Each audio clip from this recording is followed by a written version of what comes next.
본문의 내용은 예수님께서 마침 이른 아침 예루살렘 성전에 기도하러 가신 것 같아요. 사람도 없는 이른 아침이었던 걸로 봐서는 기도하러 가는 그 순간 시장하심을 느끼셨습니다. 그래서 혹시 길가에 있는 유실수들 중에 혹시 뭐 먹을 게 좀 남아 있는가 보고 한 무화과 나무를 봤는데 그 무화과 나무에 열매가 없었던 것입니다. 그 순간 주님은 그 무화과 나무를 저주하셨고 그 무화과 나무는 말라 죽게 됩니다. 제자들이 예수님을 만나서 다시 오다 보니까 그 무화과 나무가 말라 죽어 있는 걸 보고 이게 어떻게 된 것입니까? 했을 때 주님께서 뭐라고 말씀하시냐면 너희가 믿음 있고 의심하지 않는다면은 이 무화과 나무가 이렇게 심판을 받은 것뿐만 아니라 산을 들려 바다에 던지라 하여도 던져질 것이다 하면서 기도하라. 무엇이든지 믿고 구하는 것은 다 받으리라 하는 말씀을 하셨습니다. 저는 이 말씀 속에서 우리가 믿음이 얼마나 놀라운 은혜와 능력인지를 주님은 강조하고 있다고 생각합니다. 특별히 기도는 믿음으로부터 나오는 하나님을 향한 간구와 부르짖음입니다. 그리고 우리의 믿음이 기초가 되어서 온전히 기도할 때 하나님의 응답을 경험하는 그 응답의 능력은 산을 들어 바다에 던질 수도 있는 크고 위대한 능력이라는 것입니다. 근데 왜 거기 갑자기 무화과 나무가 끼어들었을까요? 이 무화과 나무는 참 어떻게 보면 재수가 없는 나무일까요? 예수님을 만난다는 것은 행운일 텐데 오히려 이 무화과 나무에게는 예수님을 만난 것이 불행이 되어버렸어요. 그렇죠? 예수님을 만난 건 복이지 않습니까? 근데 왜 하필이면 이 무화과 나무는 하필이면 그때 주님께 드릴 열매가 없어서 오히려 주님을 만난 것이 그의 존재, 그의 생명에 오히려 해가 되는 결과가 되어버렸다는 것입니다. 저는 이것을 보면서 우리가 주님을 만난다는 것, 그러나 주님을 만날 때 우리에게 열매가 없다면 그것은 우리에게 기쁨이 아닐 수도 있다는 심각한 경고가 이 말씀 속에 들어있다고 생각합니다. 누가복음 3장 9절에 보면 심판의 때를 이렇게 말씀하고 있어요. 이미 도끼가 나무 뿌리에 놓였으니 좋은 열매 맺지 아니하는 나무마다 찍혀 불에 던져지느니라. 주님께서는 이 불의 심판, 최후의 심판을 말씀하시면서 뭐라고 말씀하시냐면 이미 도끼가 나무 뿌리에 놓였다는 거예요. 우리 인생은 하나의 나무, 무화과 나무 같은 나무로 비유하시면서 이미 심판의 도끼는 멀리 있는 것이 아니라 나무 뿌리가 잘려져 나가면 그 나무는 다시는 살아날 수가 없어요. 지난 겨울에 저희 교회 후문 쪽에 이 교회 담에 자라는 큰 나무가 하나 있습니다.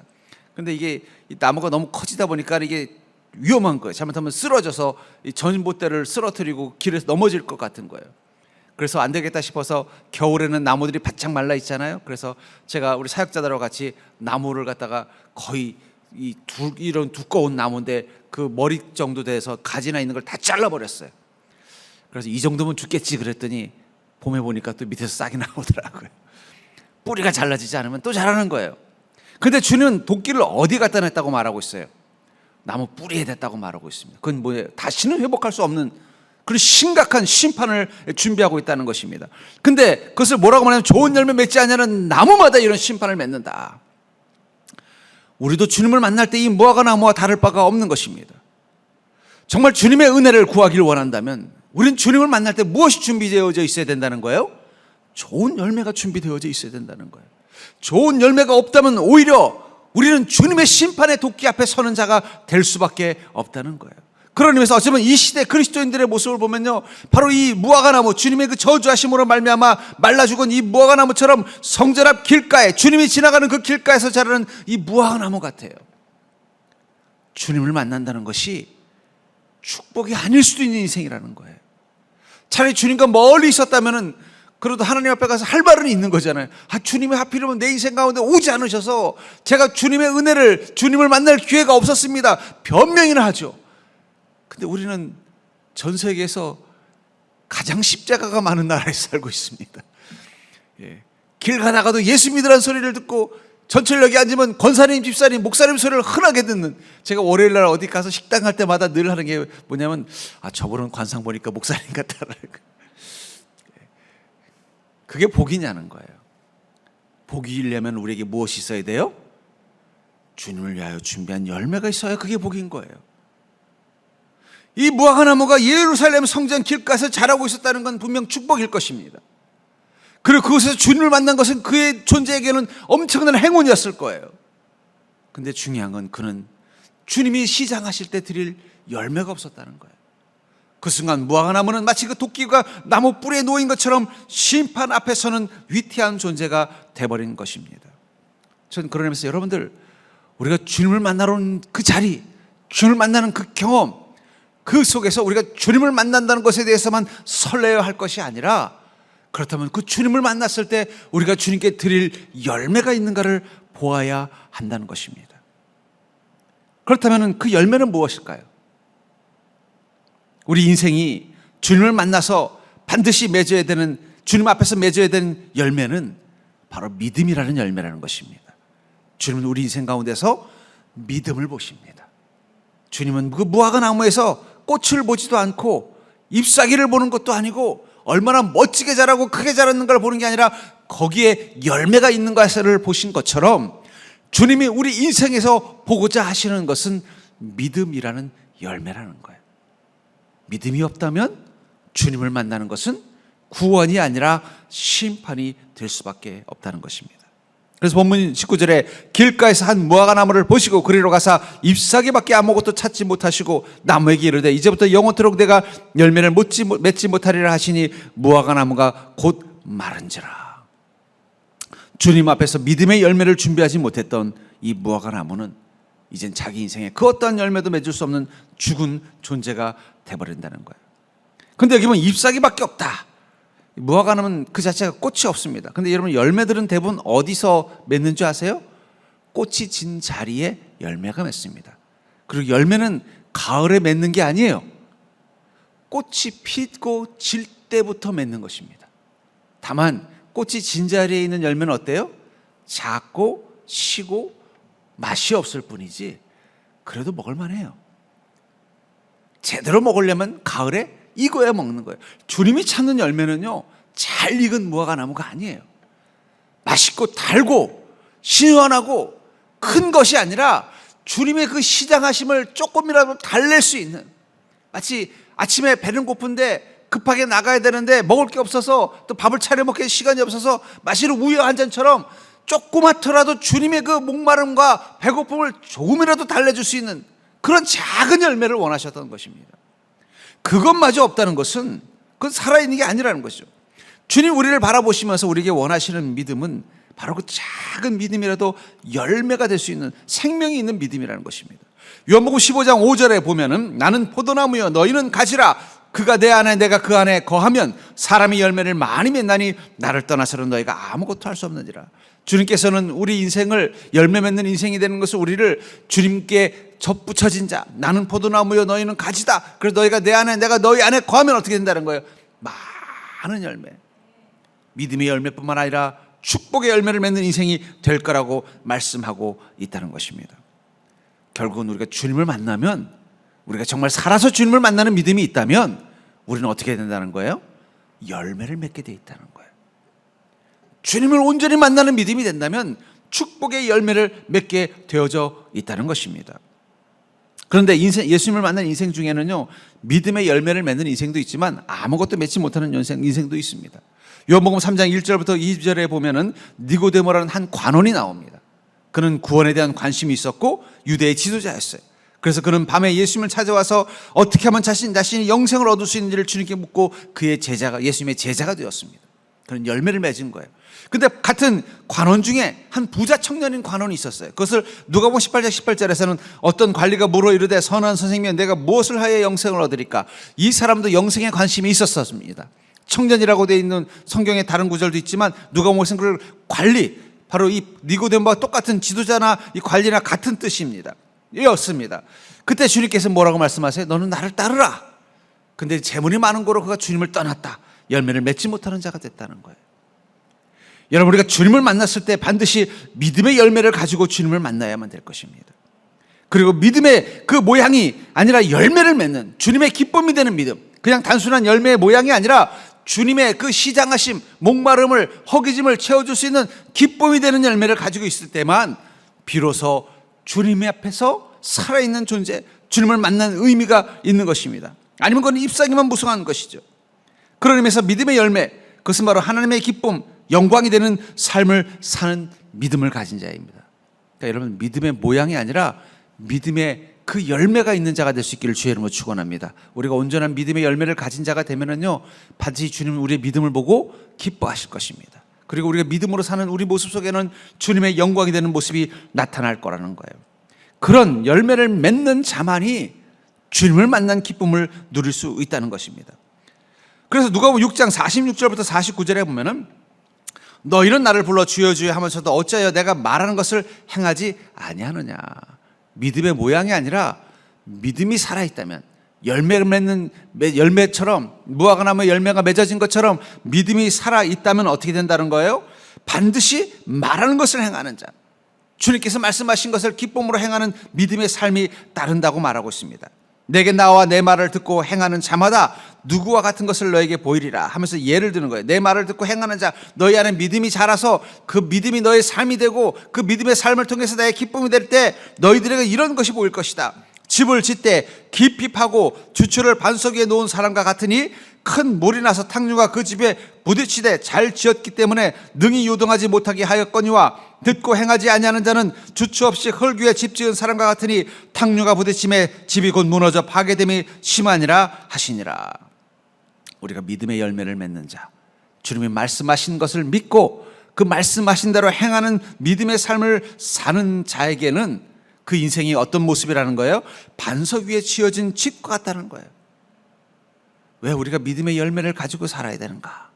주님을 만나서 믿음의 열매를 가진 자가 되는 순간 우리 인생은 마치 반석 위에 서 있는 그런 집과 같다는 것입니다. 아무리 큰 홍수가 치고 요동 지진이 나더라도 그 집은 무너지지 않는다고 말하고 있어요.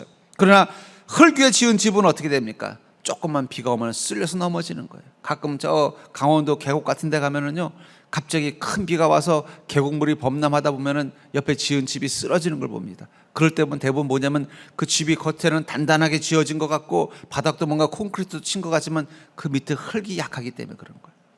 그 밑에 깊게 기둥을 파고 단단한 돌 위에 지어져 있는 집은요, 끄떡없어요. 제가 전에 살던 집이 그 남산에 있던 집입니다. 근데 남산이 바위로 된 집이에요. 근데 그 저희가 살던 그 옆집에 집을 막 짓고 있는데 보니까는 좀 뭔가 좀 집을 이렇게 체계적으로 안 짓는 것 같아요. 그래서 이렇게 지다가 무너지면 어떡합니까? 그랬더니 그 건축하시는 분이 그래도 웃으면서 여기는요 대충 지어도 안 무너진대요. 왜 그렇습니까? 그랬더니 바닥이 온통 바위덩이라서 웬만한 지진에도 여기는 안 무너진다는 거예요. 그래서 그렇군요. 그래서 지나가면서 생각해봤어요. 이 반석이라는 게 그런 거구나. 여러분, 우리가 주님 앞에서 온전한 믿음을 가지고 믿음의 삶을 사는 순간 우리 인생은 반석 위에 있는 인생처럼 세상에 어떠한 일이 있어도 요동치는 세상이 되어도 굳건할 수 있는 은혜를 누릴 수 있는 것입니다. 그것을 위해서 주님은 우리가 믿음의 열매를 맺는 삶을 살기를 원하고 계신다는 것입니다. 그러나 사랑하는 성도님들, 여러분은 주님 앞에서 언제든지 주님께서 너의 믿음을 보여달라고 말씀하실 때 그 믿음을 보여줄 수 있는 인생이 되기를 주의 이름으로 축원합니다. 내 안에 늘 주님을 향하여 준비되어 있는 믿음, 그것은 바로 주님이 말씀하신 그 말씀하시는 대로 행하는 모습, 그 모습을 주님이 보시고 우리를 축복하실 때 우리는 그 심판의 도끼가 아니라 주님의 은혜 가운데 더욱더 잘 자라고 풍성한 축복의 열매를 맺는 그런 포도나무와 같은 은혜를 누리게 될 줄 믿습니다. 두 번째, 우리가 인생 길가에서 예수님을 만난 자들은 어떤 인생을 사는가? 바로 성령님이 살아있는 인생은 응답의 복이 많다는 거예요. 우리가 믿음의 열매를 맺는다는 것은 우리 안에 생기가 넘치는 것입니다. 예수님은 포도나무요, 우리는 가지라고 이야기하고 있습니다. 예수님의 포도나무도 그냥 포도나무가 아니라 이 아주 좋은 땅에서 잘 자라는 아주 좋은 품질의 포도나무와 같은 것입니다. 거기 예수님이 가지처럼 붙어 있으면 어떤 일이 날까요? 그 안에서 좋은 영양분들이 그 가지로 다 퍼져가는 것입니다. 가지로 다 퍼져가면은 그 가지에서는요 풍성한 포도 열매가 맺게 되는 거예요. 그 가지가 좋아서 좋은 열매를 맺는 게 아니라 나무가 좋아서 좋은 열매를 맺는 것입니다. 그런 의미에서 우리가 주님과 함께 동행하는 인생이 돼서 믿음의 열매를 맺을 수 있는 준비가 되어져 있으면 그 순간 우리에게 어떤 현상이 나타나냐? 바로 우리 안에 그리스도의 영신 성령님이 내 안에 살아 역사하심이 느껴진다는 거예요. 그래서 본문 22절에 보니까 너희가 기도할 때 무엇이든지 믿고 구하는 것은 다 받으리라 하시니라. 기도할 때 무엇이든 믿고 구하는 것은 다 받으리라. 다 받는다는 것은 바로 주님의 축복의 열매를 거두는 인생, 바로 그 포도나무에 온전히 접붙여진 가지에서 풍성한 열매가 맺는 것처럼 주님의 은혜를 누리게 된다는 것입니다. 근데 그것을 어떨 때 받는다고요? 기도할 때 기도라는 것은 무엇을 말하는 거예요? 하나님의 은혜와 응답을 요청하는 것입니다. 근데 은혜와 응답을 요청할 때 어떻게 기도하면은 다 받는다고 말하고 있냐면 무엇이든지 믿고 구한다. 우리 안에 온전한 믿음이 있으면, 살아있는 믿음, 주님을 기쁘시게 할 만한 믿음, 그 열매가 준비된 무화과 나무처럼 주님을 기쁘시게 할 수 있는 믿음이 있으면 어떻게 하라는 거예요? 구하는 대로 다 받는 인생이 된다는 거예요. 저는 그러면서 믿음 충만과 성령 충만은 서로 비례한다고 생각해요. 성령 충만한 사람은 믿음이 충만하게 되어져 있습니다.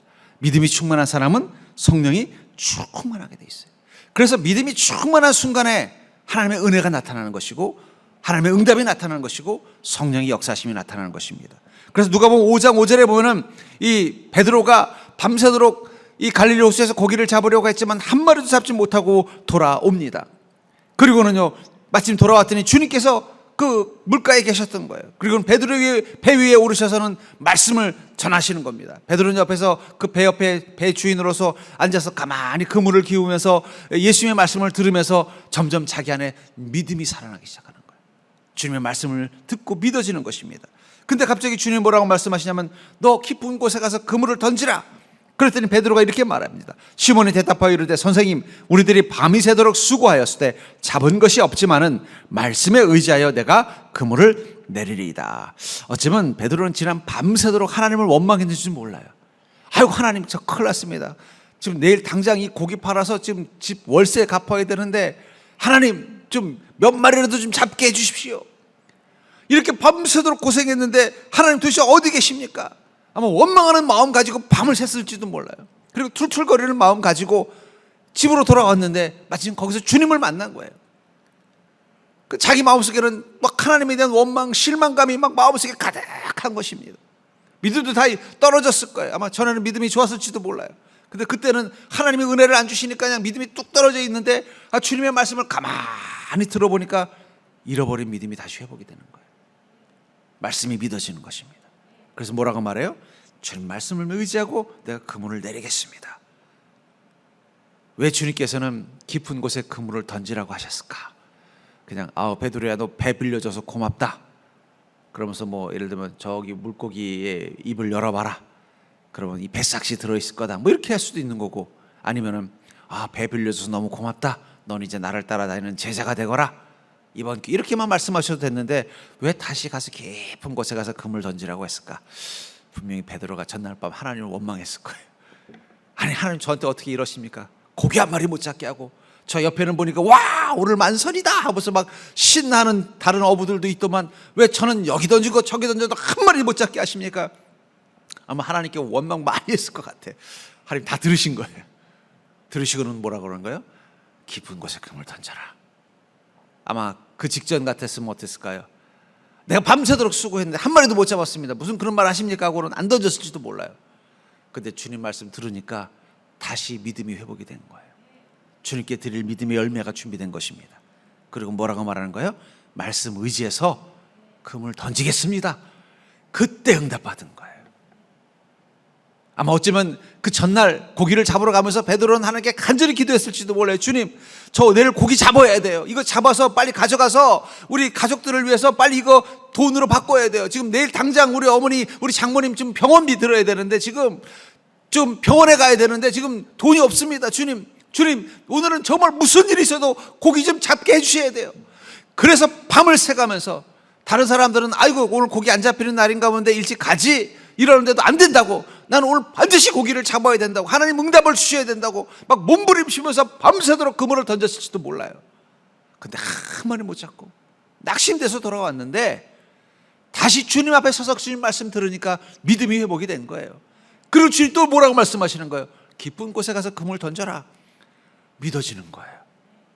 밤새도록 수고했지만 한 마리 못 잡고 낙심하고 실망하고 주님의 응답을 경험하지 못해서 지쳐 있었던 그 마음 가운데 믿음이 회복되니까 다시 그물을 가지고 깊은 곳으로 가고 싶은 마음이 생긴 거예요. 여러분, 때로는요 우리가 주님 믿는 믿음 의지하고서 뭔가 간절히 구하면서 어떤 일을 했는데 주님이 고기 한 마리 못 잡은 베드로처럼 아무 응답도 못 받게 할 때가 있어요. 그럼 우리도 모르게 낙심이 되고 믿음도 약해지고 지치고 흔들립니다. 그러다가 다시 주님 앞에 무릎 꿇고 주님의 음성에 귀를 기울이다 보면 내 믿음이 회복이 될 때가 있어요. 그리고 내 믿음이 회복되면서 내 마음속에 주님의 음성이 들리는 거예요. 다시 가서 한 번 더 그물을 던져라. 여러분, 이럴 때는 반드시 가서 순종하시기를 주의 이름으로 축원합니다. 그때가 바로 응답받는 때라는 거예요. 믿음이 충만하면 성령이 하나님의 능력이 충만하게 되어 있는 것입니다. 그러자 그물이 찢어질 만큼 많은 고기를 잡게 됐다는 거예요. 사도행전 3장 6절에 보면은 베드로가 이 미문에 앉은 이 양문 곁에 앉은 미문에 앉아 있는 이 안진뱅이를 낫게 하는 장면이 나옵니다. 여기서 베드로가 이렇게 말하죠. 베드로가 이르되 은과 금은 내게 없거니와 내게 있는 이것을 내게 주노니 나사렛 예수 그리스도의 이름으로 일어나 걸어라. 베드로는 뭐라고 말하고 있습니까? 나에게 있는 것은 예수 그리스도의 이름, 그분의 이름을 믿는 믿음뿐이라는 거예요. 내가 이 믿음을 가지고 너에게 명령한다. 일어나 걸어라. 그러자 그 안진뱅이는 일어났다고 말하고 있습니다. 여러분들, 성령의 능력의 충만함은, 하늘의 복을 누리는 열매의 충만함은 믿음의 충만함부터 시작된다는 사실을 기억하시기 바랍니다. 근데 그 믿음의 충만, 아까도 말한 것처럼 성령 충만함과 비례한다고 말씀드렸잖아요. 그러니까 내 안에 성령님이 충만하셔야 내 안에 믿음도 충만한 것입니다. 근데 여러분, 성령님은 이미 우리 안에 와 계십니다. 그러니까 여러분, 뭐 성령 충만함 찾으려고 어디 요한 성령님 계신 자리에 찾아다닐 필요 없어요. 중요한 건 지금 내가 믿음이 충만하면 된다는 거예요. 내 믿음이 떨어지면 성령님의 능력도 약해집니다. 내 믿음이 커지면 성령님의 능력도 강하게 나타나는 것입니다. 왜냐하면 성령님이 이미 우리 안에 와 계시기 때문이에요. 그렇기 때문에 여러분들, 우리는 어떻게 해야 될까요? 주님 앞에 무릎 꿇고 주님, 내 믿음 없음을 도우소서. 이미 예수님을 만난 그 귀신 들린 아들을 둔 아버지처럼 이미 우리는 주님을 만났습니다. 이미 우리 주님은 우리 안에 와 계십니다. 이제 그분에게 우리가 해야 되는 것은 딱 하나예요. 나의 믿음 없음을 도우소서. 내가 더 큰 믿음 가지고 주님의 은혜와 능력을, 응답을 경험받는 인생 되게 도와주시옵소서. 그것만 있으면 된다는 거예요. 왜 주님 제 인생 가운데 응답하지 않으세요? 주님이 응답하지 않는 이유는 우리의 믿음이 없기 때문입니다. 우리가 다시 한번 우리의 믿음을 회복한다면 주님은 우리에게 분명히 이렇게 말씀하실 거라는 거예요. 깊은 곳에 그물을 던져라. 내 이름을 믿고 그 자리를 들고 일어나 걸으라. 중요한 건 내 안에 믿음 없음을 회복하셔야 된다는 거예요. 그래서 무엇이든지 믿고 구하는 것은, 여러분들이 믿을 때 무엇이든지 주님이 말씀하셨다면 믿는 자가 되기를 주의 이름으로 축원합니다. 여러분들이 정말 주님이 하신 그 말씀을 다 온전히 믿는 믿음이 되어진다면 그때부터 여러분들은 응답을 구할 것입니다. 그것이 어떤 것이든 주님께 응답을 구할 것입니다. 그러면 어떻게 된다는 거예요? 다 받으리라. 전 여러분들이 무엇인지 믿고 구할 수 있는 믿음 되기를 주의 이름으로 축원합니다. 자기도 모르게 어느 순간, 아이고, 하나님 이건 안 들어주실 것 같다. 나도 모르게 믿음의 블랙리스트를 만들어버려요. 어느 순간 기도도 안 해요, 그건. 여러분은 그런 거 없습니까? 어느 순간 우리가 마치 베드로가 밤새도록 그물을 던졌지만 고기 한 마리 못 잡은 것처럼 어느 순간 우리도 모르게, 아이고, 하나님 이건 안 들어주시려나 보다 하고는 아예 그냥 기도의 블랙리스트를 만들어서 이건 아예 그냥 기도할 생각조차 안 하는 거예요. 나도 왕년에 많이 기도했어. 그러면 넘어가 버리는 거예요. 아니면 나름대로 하나님이 응답해 주지 않는 이유를 합리적으로 해석해 보려고 하는 거예요. 근데 주님은 뭐라고 말씀하시는 거예요? 아니, 그럴 필요 없다는 거예요. 무엇이든지 믿고 구하라. 그럼 다 받으리라. 어찌보면 우리가 회복해야 되는 열매, 그 믿음의 열매는 주님을 향한 무엇이든지 어떤 것이든지 주님의 은혜가 임하면 우리는 다 응답받을 수 있다는 그 믿음을 회복하는 것입니다. 전 여러분들 그 믿음을 회복할 수 있는 자가 되기를 주의 이름으로 축원합니다. 우리는 여전히 우리 마음 가운데 할 수 있거든이라는 마음을 가지고 있다는 거예요. 주님 앞에서 여전히 뭐예요? 할 수 있거든이라는 마음 가지고 있으니까 주님 우리에게 끊임없이 뭐라고 말씀하시는 거예요? 할 수 있거든이 무엇이냐? 믿는 자에게는 능치 못할 일이 없다. 너의 믿음의 열매를 보여달라는 거예요. 정말 무엇인지 믿고 구할 수 있는 믿음의 열매를 보여달라는 거예요. 그 충만된 믿음을 보여달라는 거예요. 네가 충만된 믿음을 보여주면 나는 충만된 나의 능력을 너에게 보여주겠다. 그게 바로 하나님의 응답이라는 것입니다. 전 여러분들이 그 믿음을 다시 한번 회복할 수 있는 자가 되기를 주의 이름으로 축원합니다. 그런 의미에서 우리는요, 순전한 믿음을 가지고 주님을 만나기 위해 길가에 서 있는 무화과 나무와 같은 인생이 되셔야 된다는 거예요. 언제든 주님께 드릴 수 있는 믿음의 열매를 가진 그 순전한 믿음을 가지고 길가에 서 있는 무화과 나무와 같은 인생이 되어야 한다는 것입니다. 본문 21절에 보니까 예수께서 대답하여 이르시되 내가 진실로 너에게 이르노니 만일 너희가 믿음이 있고 의심하지 아니하면 이 무화과 나무에게 된 이런 일만 할 뿐 아니라 이 산더러 들려 바다에 던져지라 하여도 될 것이요. 믿음이 있고 의심하지 않으면, 이 말은 믿음과 의심은 상극이라는 것입니다. 믿음이 충만하면 의심이 사라집니다. 의심이 많아지면 믿음은 약해지게 되어져 있다는 것입니다. 어쩌면 우리는 이 무화과 나무 같은 인생인지도 몰라요. 믿음을 잃어버린 거예요. 주님을 향하여 보여줄 수 있는 그 믿음의 열매가 되는 그 믿음의 기초가 없어진 것입니다. 그리고 우리도 모르게 자꾸 의심하고 회의하고 신뢰하지 못하는 마음이 생겨요. 그래서 점점 무기력해지는 것입니다. 어쩌면 왜 예수께서는 이 무화과 나무에게 분노하셨을까? 어쩌면 그 무화과 나무는 바로 이 땅의 모든 피조물들을 상징하는 것입니다. 하나님이신 예수님을 보고도 믿음이 없는 피조물. 만약에 이 무화과 나무가 주님을 보고 기뻐하면서 자기가 힘써 밤새도록 열매를 맺어서 주님의 허기를 채울 수 있는 열매를 주어서 그것을 주님이 먹었다면 이 무화과 나무에게는 어떤 일이 일어났을까요? 안타깝게도 주님께 드릴 열매가 없었지만 주님께 드릴 열매가 있었다면, 그래서 주님께서 그 무화과 나무를 통해서 열매를 따서 드셨다면 어떤 일이 일어났을까요? 요한복음 5장 2절부터 4절에 보면은요, 이런 내용, 요한복음 5장 2절부터 이 4절에 보면은 이 양문에 있었던 이 안진뱅이에 관한 이야기가 나옵니다. 이 예루살렘에 있는 양문 곁에 히브리 말로 베데스다라 하는 못이 있는데 거기 행각 5이 있고 그 안에 많은 병자, 맹인, 다리 저는 사람, 혈기 마른 사람들이 누워 물의 움직임을 기다리니 이런 처자가 가끔 못에 내려와 물을 움직이게 하는데 움직인 후에 먼저 들어가는 자는 어떤 병에 걸렸든지 낫게 되밀어라. 이 베데스다라는 못이 있는데 여긴 가끔 천사가 와서 목욕을 하나 봐요. 근데 목욕할 때 제일 먼저 들어간 사람은 어떻게 된다고요? 병이 낫는다. 그래서 사람들이 늘 그 물이 움직이는 게 이제 천사가 와서 이제 목욕하는 증거로 믿고 기다리고 있었다는 거예요. 제가 그 물 보면서 생각이 들었어요. 천사가 와서 목욕만 하고 가도 그 물에 신비한 능력이 있다면 예수님이 그 열매를 따먹은 무화과 나무는 어떻게 될까요?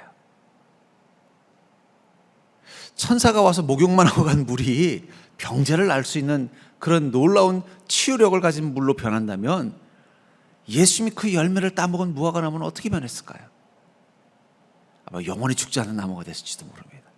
지금도 저 예루살렘 어딘가에서 자라고 있을지도 몰라요. 아니, 거기서 나는 열매를 먹으면 죽은 자도 살아날지도 모르겠어요. 변화되는 것입니다. 저는 그것이 바로 주님을, 예수님을 창조주 하나님으로 믿는 피조물의 모습이라고 생각해요. 여러분, 우리는 주님 앞에서 이 무화과 나무 같은 피조물입니다. 우리가 주님을 기쁘시게 하고 주님을 영광을 돌릴 수 있는 온전한 믿음을 가지고 주님을 만나고 주님께서 우리의 믿음을 기쁘시게 받는 순간 우리 인생 가운데 무엇이 나타나는 거예요? 하나님의 은혜라는 능력이 나타나는 거예요.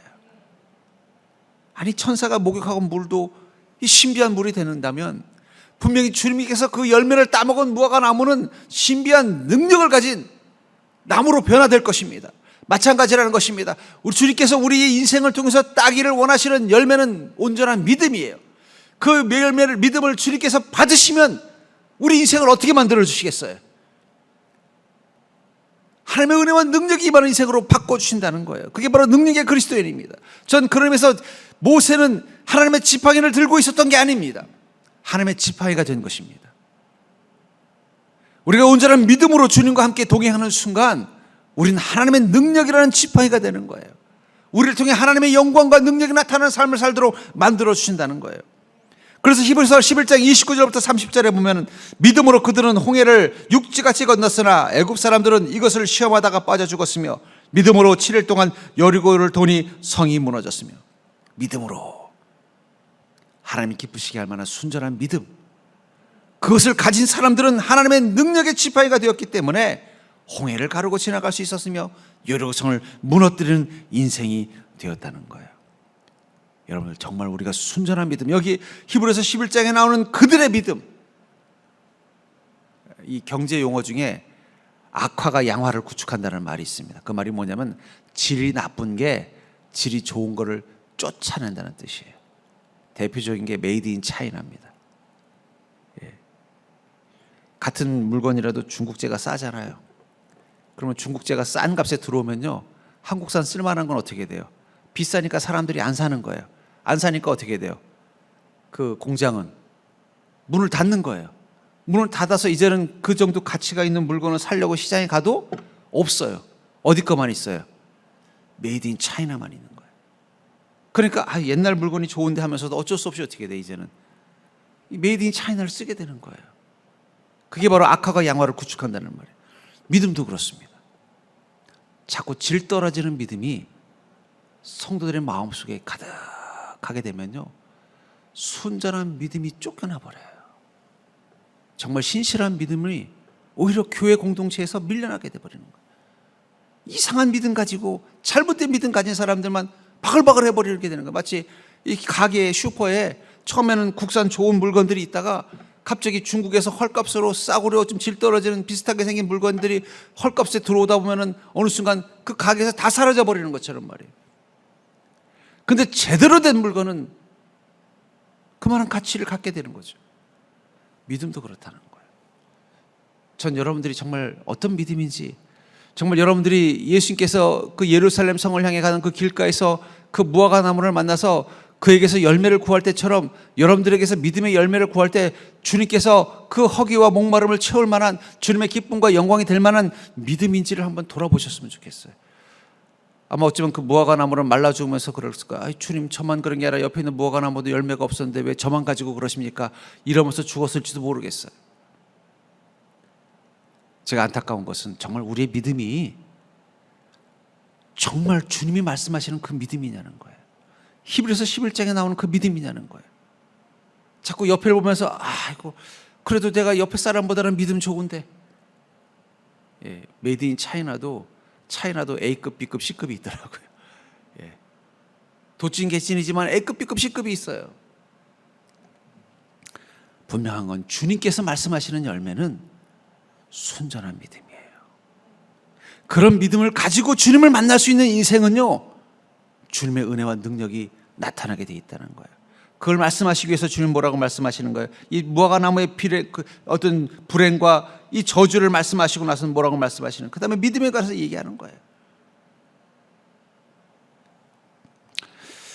어쩌면 우리 시대는 열매를 맺지 못하는 믿음이 만연한, 가짜 열매만 맺어져 있는 믿음이 만연한 시대를 살다 보니까 내가 가지고 있는 믿음이 주님을 만나도 아무 문제 없는 믿음이라고 착각하고 살고 있는 건 아닐까요? 근데 정말 주님을 만나서 주님의 은혜와 능력을 경험하기를 원하신다면 여러분들 다시 한번 말씀 속에 들어가서 성경 속에서 보여주는 그 믿음을 찾으셔야 돼요. 성경에 있는 이 인물들이 가진 그 믿음을 회복하셔야 돼요. 옆 사람 보고 믿음 보려고 하지 마십시오. 여러분, 하나님은요, 상대평가하지 않습니다. 절대평가하셔요. 자꾸 옆 사람 보면서 그래도 주님, 제가 저 집사님보다는 잘 믿잖아요. 주님은 옆 사람하고 여러분들을 비교하지 않습니다. 베드로하고 여러분들을 비교한다는 걸 기억하셔야 돼요. 다윗과 여러분들을 비교한다는 걸 기억하셔야 돼요. 요셉, 야곱과 여러분들을 비교한다는 걸 기억하셔야 돼요. 그리고 주님이 비교해서 그래도 믿음 참 베드로 같다, 야 너의 믿음 다윗 같다, 너의 믿음 요셉 같다 하는 순간 주님은 여러분들의 믿음이라는 그 열매를 기쁨으로 받으실 것이고, 그 순간 여러분들의 인생에는 주님의 은혜와 능력과 권능이 나타나는 믿음의 축복을 누리는 인생으로 바뀔 수 있다는 거예요. 중요한 건 그런 믿음만 회복하면 여러분들의 인생은 회복될 것입니다. 저는 믿습니다. 저는 늘 성경을 볼 때마다 저는 하나님께 이렇게 물어요. 주님, 이건 사실이라는 걸 저는 믿습니다. 여기 있는 이 모든 것들이 진실이라고 저는 믿습니다. 그때도 이루어진 일이라면 지금도 이루어질 줄 믿습니다. 그러고서 질문하는 거예요. 근데 왜 지금은 안 이루어지는지 그 답을 찾게 하여 주시옵소서. 여러분들, 성경의 이야기는 거짓말이 아닙니다. 허풍이 아닙니다. 사실입니다. 성경에서 이루어진 일들은 지금도 이루어질 수 있는 일들입니다. 중요한 건 성경에서 여러분들이 본 그리스도인의 믿음, 그 열매, 우리도 그 동일한 믿음과 열매를 가지고 있는가, 그걸 보셔야 된다는 거예요. 그 믿음만 회복한다면 성경에 있는 사건들은 여러분들의 인생이 될 줄 믿습니다. 여러분들 그 은혜를 누리고 사는 복된 인생이 되기를 주의 이름으로 간절히 축원합니다.